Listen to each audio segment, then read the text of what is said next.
اچھا، میں نے تو ایک آج کا ایک واقعہ ہے تو مجھے ذرا پازیٹیو لگا تو میں اس کو ہائی لائٹ کرنا چاہ رہا ہوں، لیکن اب ماضی کی بھی باتیں ہو رہی ہیں تو ولید اقبال صاحب آپ نے بھی کہا کہ جو ریاستی جبر ہے وہ اس میں بھی کمی آنی چاہیے، لیکن اب کیونکہ جو آپ کی جو پولیٹیکل اوپوننٹس ہیں وہ ماضی کی باتیں کرید رہے ہیں تو میں ویسے ہی آپ سے ایک سوال کر رہا ہوں کہ میں آپ کو ایک اور ماضی کا ایک کلپ دکھانا چاہتا ہوں۔ فریال تالپور صاحبہ جو ہیں پیپلز پارٹی کی سینئر رہنما ہے، تو ان کو تحریک انصاف کے دور میں کس طرح ہسپتال سے گرفتار کر کے رات کو 12 بجے جیل بھجوایا گیا تھا، ذرا دیکھیے۔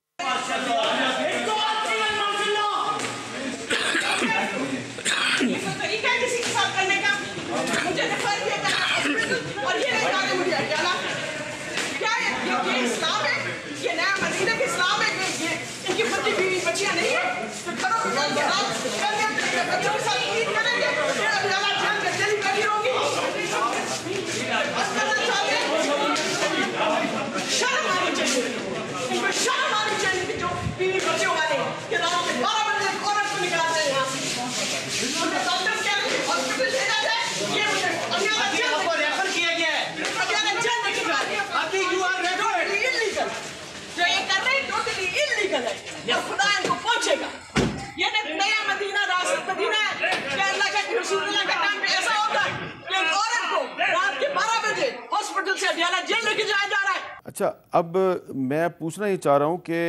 یہ کیا جائز ان کا شکوہ ہے، شکایت ہے کہ ان کو تو جیل سے اٹھا کے آپ کی گورنمنٹ جو ہے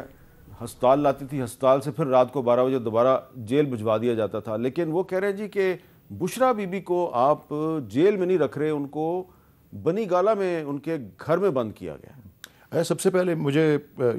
واقعہ کا تو پتہ ہے، اور اس کا ذکر میری کمیٹی میں بھی، کیونکہ ان کی پارٹی کے لوگ ہیں جو ہیومن رائٹس کی کمیٹی میں ہیں، سینیٹر قرۃ العین مری صاحبہ بھی اس واقعے کا اکثر ذکر کرتی رہی ہیں۔ ان کو اریسٹ کون کرنے آیا تھا اور کس قسم کے کیس میں یہ ہوئی تھی؟ نیب کا تھا۔ اب آپ کو عمران خان صاحب کے وہ بیانات یاد ہیں کہ نیب ان کے کنٹرول میں ہی نہیں تھا، تو یہ کون کروا رہا تھا؟ سوال تو اس میں بھی اٹھتا ہے۔ چلے میں اس کو چھوڑ دیتا ہوں، میں اس کو سائڈ پہ رکھ کے صرف یہ کہتا ہوں، کیونکہ اگر آپ نے یہ دکھایا ہے تو فریال تالپور صاحبہ یا یہ جو ذکر آیا کہ جی مریم نواز صاحبہ کو ان کے والد کے سامنے گرفتار کیا گیا، آپ نے سوشل میڈیا پہ دیکھا نہیں کہ پی ٹی آئی کی کتنی خواتین کارکنان جو ہیں وہ کتنے 100 دنوں سے اریسٹڈ ہیں، کتنی خواتین ان میں سے ایسی ہیں جو ایک کیس میں بیل ملتی ہے، دوسرے کیس میں گرفتار ہو جاتی ہیں، دوسرے کیس میں بیل ملتی ہے، تیسرے کیس میں گرفتار ہو جاتی ہیں۔ بحث کر رہا ہوں کہ یہ جو تیسرے کیس میں بیل ملتی ہے، چوتھے کیس میں گرفتار ہو جاتی ہیں۔ ٹٹ فار ٹیٹ یہ کب تک چلے گا؟ ایسے ان کے ساتھ، ان کے کسی لیڈر کے ساتھ ہوا ہے، اور وہ صرف کیونکہ وہ چھوٹے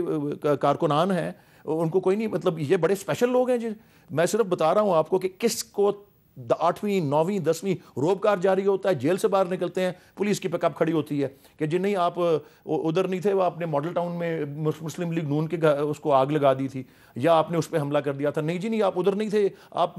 عسکری ٹاور جو کہ لبرٹی راؤنڈ اباؤٹ پہ اس کو آگ لگا دی تھی۔ اور یہ لوگ سپر ویمن ہیں کہ ایک وقت پہ 8 جگہ پہ کھڑی ہوتی ہیں اور پھر ایک کیس میں پتہ نہیں کسی دوسرے شہر میں کیس میں لے جاتے ہیں۔ سو میں یہی تو عرض کر رہا ہوں کہ سینکڑوں دنوں سے اس طرح ہی خواتین جو ہیں،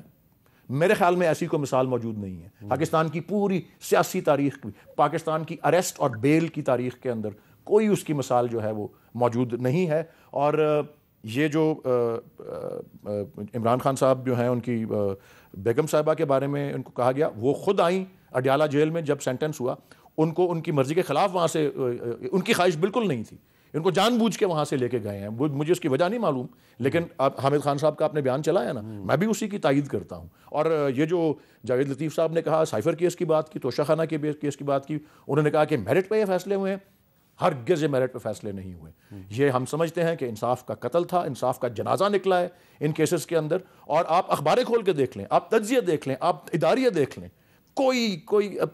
چلیں وکلاء تو پارٹی لائنز کے اوپر اپنے تجزیے اور اپنے وہ اس پہ بیانات دے رہے ہیں۔ یہ توشہ خانہ کیس کی چلے مثال لے لیں،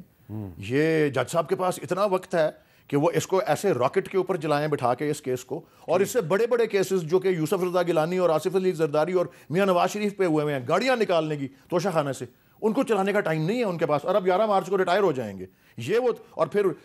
یہ جو سائفر کے کیس کے اندر آپ نے جو ہے اس کا جرا کے حق سے ہی محروم کر کے، اور وہ بھی وہ لگتا ہے تو کسی ٹارگٹ کو میٹ کر رہے ہیں، یہ کینگرو کوٹس والی بات جو ہے یہ، اور شرم آنی، اور پاکستان پورا جو ہے مذاق بنا ہوا ہے دنیا کے اندر۔ بھلے اس کو امریکہ نہ مانے، وہ کہتے ہیں ہم ان کو کینگرو کوٹ نہیں کہیں گے، وینیزویلا میں وہ کینگرو کوٹ کہتے ہیں کیونکہ وہاں ان کے پولیٹیکل ان کے عزائم اور ہیں. اتفاق کی بات ہے کہ جب 2018 میں یہ عدالتیں جب مسلم لیگ نون والوں کو سزائیں دے رہی تھیں، اسی طرح نواز شریف صاحب کو، حنیف عباسی کو اور لوگوں کو، تو میں نے کالم لکھا تھا کینگرو کوٹس، تو میرے پہ کنٹیمپٹ آف کورٹ کا نوٹس جاری ہو گیا تھا. اب آپ بھی اس کو کینگرو کوٹس کہہ رہے ہیں. لیکن میاں جویل لطیف صاحب، یہ جج بشیر صاحب کا ذکر آیا تو آج مصدق ملک صاحب آپ کی پارٹی کے رہنما ہیں، انہوں نے بھی ایک بات کیا، ذرا سنیں. آپ ذرا عمران خان صاحب کے وہ کلپ نکالیں جس میں آدھا گھنٹہ انہوں نے تعریف کی ہے جج محمد بشیر کی، اس وجہ سے کہ انہوں نے نواز شریف کو اور ان کی بٹیا کو دونوں کو 8-10 سال قید کی سزا دی تھی، اور ان کو مرد مومن کہتے تھے، اور کہتے تھے کہ جج محمد بشیر سے زیادہ عظیم کوئی شخص نہیں ہے. تو بھائی آج جج محمد بشیر کی عظمت کو کیا ہوا؟ تو آج بھی تو فیصلہ جج محمد بشیر کا ہے. اچھا میاں جویل لطیف صاحب، میرا سوال یہ ہے کہ جب جج محمد بشیر صاحب نے نواز شریف صاحب کو سزا دی تھی 2018 میں، تو اس وقت آپ اور آپ کی پارٹی یہ کہتی تھی کہ یہ ناانصافی ہوئی ہے اور یہ جج صاحب نے غلط سزا دی ہے. تو وہی جج صاحب نے اب عمران خان کو سزا دے دی ہے، تو اب وہی جج صاحب کا جو لکھا ہوا فیصلہ ہے وہ درست کیسے ہو گیا؟ نہیں احمد میر صاحب، معذرت سے کہ آج کی عدالتیں جو ہیں، کیا 12 بیلیں ایک دن میں تحریک انصاف کے لوگوں کو نہیں مل رہی؟ اور کیا ہمارے دور میں جب ہمیں گرفتار کیا جاتا تھا، ہماری تو بیل ہی بھائی 6 ماہ نہیں لگتی تھی. یہ بھی تو دیکھیں، یہاں تو صبح کو ایف آئی آر ہوتی ہے، شام کو بیل دائر ہوتی ہے اور اگلے گھنٹے بیل ہو جاتی ہے. تو کیا آپ یہ بتائیں کہ جو یہ بتا رہے ہیں کہ انصاف کا قتل ہوا ہے، جنازہ نکلا ہے، کیا اس وقت جنازہ نہیں نکلا تھا جب ثاقب نثار نے صادق اور امین قرار دیا تھا، عمران خان کو سرٹیفکیٹ دے دیا تھا؟ جبکہ آج کی عدلیہ کہہ رہی ہے صادق اور امین صرف اور صرف رسول کریم صلی اللہ علیہ وسلم کی ذات ہے. میں اسے آگے چلتا ہوں. میں نے تو آئین قانون کی بالادستی کی بات کی تھی، تو میرے پہ غداری کا مقدمہ اور دہشت گرد قرار دے کے مجھے جب گرفتار کیا گیا، تو اس وقت کے chief justice Lahore high court کے سامنے مجھے جب وہ تشدد کے بعد لے کر گئے، میں نے سمجھا کہ وہ نشانات دیکھ کے میڈیکل رپورٹ کا کہیں گے، تو انہوں نے مجھے حامد میر صاحب یہ کہا کہ تمہیں علم ہے کہ تم نے طاقتور لوگوں کے سامنے گستاخی کی ہے، ان کے نام لے کر تم نے جو گستاخی کی ہے، تم جیسے لوگوں کو تو سنسار کر دینا چاہیے. میں سمجھتا ہوں کہ تمہیں باہر جب نکلو گے تو تمہیں لوگ پتھر مار مار کے مار دیں گے. میڈیا سارا انہوں نے بلایا ہوا تھا، جو تحریر ان کو دی تھی وہ پڑھ کے سنا رہے تھے، تو میں خاموشی سے ان کو سنتا رہا. آخر میں نے کہا کہ دیکھیں جج صاحب،